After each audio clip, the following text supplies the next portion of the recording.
The tension or sparring between Joe Budden and Taxstone probably started in 2015 when Taxstone kicked Joe Budden off his podcast for feeling like Joe Budden weren't giving him straight answers in regards to questions that he heard Joe Budden answer on the Breakfast Club in full details. Correct? Huh? I'm asking you a question. What the f*** is wrong with you? Almost befuddled. It's like, What are you I wish I befuddled could about? just like watch you for like a day. Why? I just asked you a question and you f***ing talking. What are you talking about? You're pretty interesting. Yo, what's wrong with this dude, son? Because I think you're interesting. I'm just saying, I think you're interesting. Yo, what is wrong with this dude, son? Yo!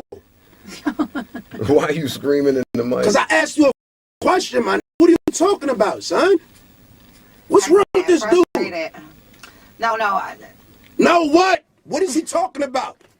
Are you going to continue to scream in this I'm mic? asking you a question. What is wrong with you, son? Are you going to continue to scream in this I'm mic? asking you a question. What is wrong with you, son? Okay, we should end this. No, Joe, what projects do you have going on right now? What the f*** is wrong with this nigga, son? We should end this, though. Nah, son. Ready? This nigga is crazy, son. Let's end this shit. You good? I'm asking a fucking question. All right, that was... But honestly, if you didn't know Joe and Taxstone's past, you wouldn't think they still beefing because Joe has spoken up for Taxstone while he's going through his case or went through his case because he's convicted right now. Well, when Joe was on the $1 Million Worth of Game podcast, Gilly sort of put Joe in a trick bag and sort of tricked Joe into dissing Taxstone. I'm trying to hear this shit. Shout out to all the podcasters. Who gave you the game, and though? rest in peace. Taxstone, nigga. Everybody did, though. Oh, so he said everybody. You All can't. right. Everybody that was trying to maneuver in the space. I mean, it started with Combat Jack for me. Yeah, everybody. Yeah, Combat was a legend. Him and Rest in Pete. peace. Him and Pete is probably at the top of the start of where that list starts. Joe seemingly skated out of that without dissing Taxstone, but Gilly doubled down, wanting Joe to shade Taxstone, and Joe gave him the clip they was looking for. It did Taxstone. Pete, Juan. Well, no, why you keep your naming workers? That's why we can't have the right conversation. You keep naming workers. And What do you mean workers? I'm not a worker. No, I said Taxstone gave you some game on the podcast. He couldn't give me the game I was looking for because he was a worker. I was talking to the people running the network. Who was running the network? Combat Jack. Now, if you're not in the black community, then you probably don't understand why being called a worker is a diss. Apparently in 2023, in the era of bosses and entrepreneurs, everybody want to be a boss and an entrepreneur, right? Nobody want to be a worker. Everybody looks down upon being a worker. When in fact, there's nothing wrong with being a worker, right? Because you got to start from somewhere. So Joe similarly calling Taxstone a worker to me ain't a diss, right? Because if you was working, you was working. But Taxstone wouldn't see it as that. Now, when Joe say Taxstone couldn't give him the game he was looking for, what I interpret that to be is Joe didn't just want to start a podcast. Joe wanted to start a network.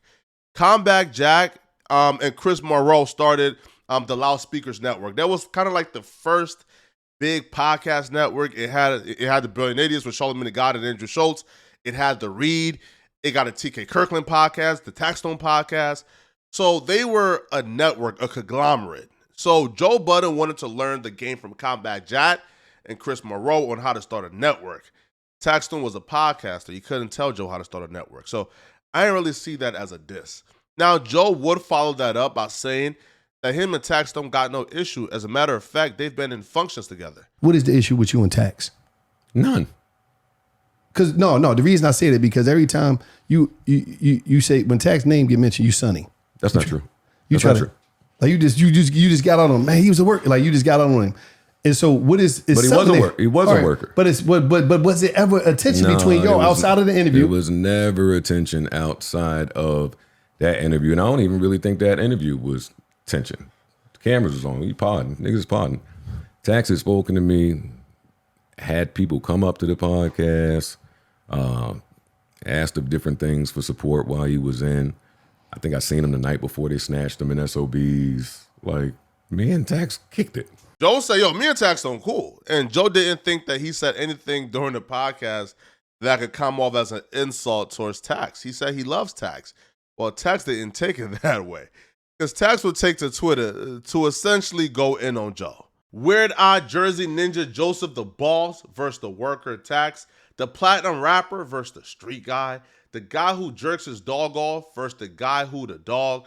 You had 1 million followers when you started your podcast. Your shit is trash. That's why you done had 11 co-hosts. Now, I think Joe Budden was just acting funny with the money. I don't think his podcast being trash got anything to do with the co-host leaving, right? He was acting a little funny with the money.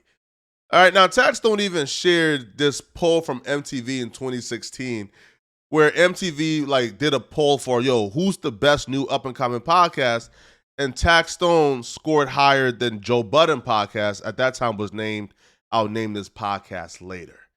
Now, apparently Taxstone is taking victory in having the hotter podcast in 2016, but bro, it's 2023. And you a crash dummy and you're locked up and that man is a multi-millionaire, bro. I feel like that right there is supposed to be an L on you. That you crashed out instead of securing the millions you could have secured. Now, he continued. He didn't stop there. Gillian Wallow came in and blew past Joseph. He's a statue. You never grow or move, just gain rust. It's people who will tell you they got no beef with you, but anytime your name comes up, is negative connotations attached to it. Y'all gotta stop this, bro. Why is being a worker so bad? If somebody says, hey, listen, bro, I had to learn game from the boss because I wanted to run my business just like the boss ran his business. Taxstone respectfully was a worker. I couldn't learn nothing from Taxstone in terms of what I wanted to do in the future. I don't see how that's a diss, bro. I feel like, especially in our communities, bro, we've been programmed to think that being submissive or, being a subordinate or being in line and working a 9 to 5, we've been trained and programmed into thinking that's the worst thing in the world, that you will bum. Well, that's just not the case. I feel like a bum is being locked up and throwing away generational wealth and the opportunity to feed your family.